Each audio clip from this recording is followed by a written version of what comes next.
Hi ladies and gents, welcome to part 2 on our problem-solving series of common faults or challenges that many of you amateur players, but also some of the professionals I teach, can face.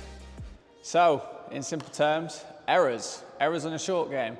Oh my god, my short game, I don't trust it, I made too many mistakes, da da da da da. We've all been there, me included. Now, how do we solve this problem? Well, one simple way is repetition. Maybe not the most groundbreaking advice to give you, but yeah, repeat. Trust in your technique, practice, so you can rely on it when under pressure. That's what's going to be the most effective. Now, of course, there's techniques you need to develop and different things that can aid in the reassurance that you may have over your short game. But this is a perfect exercise that any of you can practice at home, that I give to my pupils. And yeah, it's tedious in some ways, but it can also be enjoyable. But that discipline needed to focus on something for a certain amount of time frame is very, very important if you want to be more successful with your short game or any shots in the game, to be honest. So, what are we going to do? What I have here on both my forehand and backhand side is a perfect solo drill that you can do. Now, I've just got some painter's tape, like some yellow tape that I've marked here on the front wall on both sides with a little space between the tin and the line, the yellow line. Now, I'm going to set myself a challenge that I have to consistently hit my drop shot or volley drops, because I'm going to practice both today, in between that target. Okay, and what I'm going to do is, let's say for instance, I'm going to aim for 10. Okay, I have to get 10 in a row in that space between the yellow line and the red line. Okay, if I do that, I've succeeded in the exercise. If I miss, so basically if I hit the sidewall first, or I play the ball above the yellow line, or below the red one, or on the red line, then I will start again from 0. It's a very simple concept, but A, it can keep you very engaged and focused in your solo drill. B, you can really tell how consistent you are with your short game, because remember, we don't always have to hit a winner. The amount of players that I see, it's a drop shot, it's my winning shot, I must make it successful, otherwise my opponent's going to run in and smash it past me. Whatever the fear might be that's created sometimes by the short game, it shouldn't really exist. It should be exactly the same as if you're playing a length to the back of the court. There just seems to be this extra weight sometimes on people's shoulders, or lack of trust in their ability to play the ball to the front, whereas actually it's the same kind of building block as if you're playing a deeper ball. You know, some players build a rally from front to back, some players build a rally from back to front. Okay, so I'm going to demonstrate.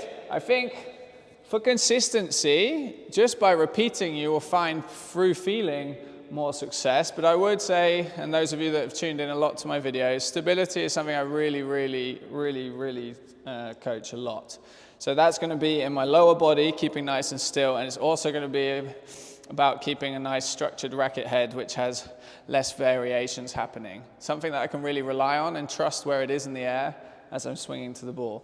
So here I'm going to go to my forehand side. I'm going to be a bit versatile with my feet, because I also have to do that in a game. So let's set myself up with one ball. We're going to start with the drop shot. I'm standing around mid-line, between mid from the short line and the front wall. So that's 2.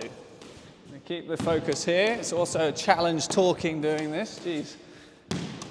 Okay, adjusting my feet, feeding myself a ball up here.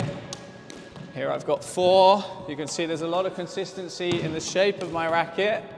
I'm not swinging fast, I'm not rushing myself. Or just on the yellow line, coach says in this demo, that's okay. Moving my feet, this one I'm on left. As you can see, my follow through is relatively short. The racket's nice and steady in my hand, and I'm developing more trust. There you go, I've hit the tin. So now I would go back to 0. I only managed 7 in a row there, okay? And then I can repeat. Here we go. 1, pick the ball up, keep yourself active. 2, adjusting with my feet so I can keep that good position. I'm going to feed that one again because it's glued to sidewall. 4, 5. Feeling the pressure myself, but I trust in my technique, trust in my balance. Keep it nice and calm when I feel a little bit more tense as I become more and more successful at getting the ball in. It's number 8. Here we go, this is number 9. Oh, I just hit it above there, and then I would go back to 0, okay?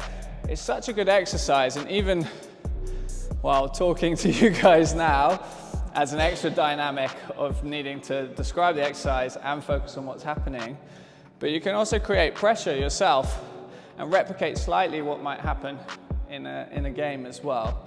I would say really concentrate a lot on balancing the feet when playing the shot and making sure you have enough control in the racket so that you can keep the swing shape quite simple. So I'm going to do the same thing now but with volley drops and probably talk a little bit less to you guys so that I can hit that 10 marker. So that's 1,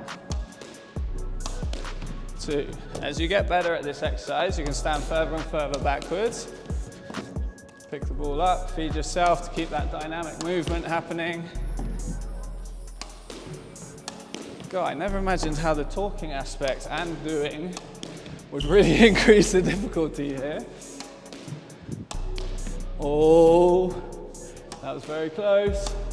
Too high there, okay? So, you see I've set myself 10. There I got 7 or 8 again, and you can just repeat this, okay?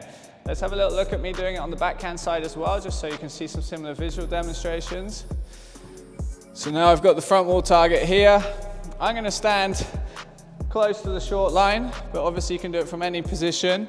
The closer you get to the front wall, probably the less challenge. So again, feeding myself, playing the ball into the front corner. There's 1. Oh, too high. Got too close to the ball. 1. Using both feet here, keeping versatile. 2. 3. Ah, jeez.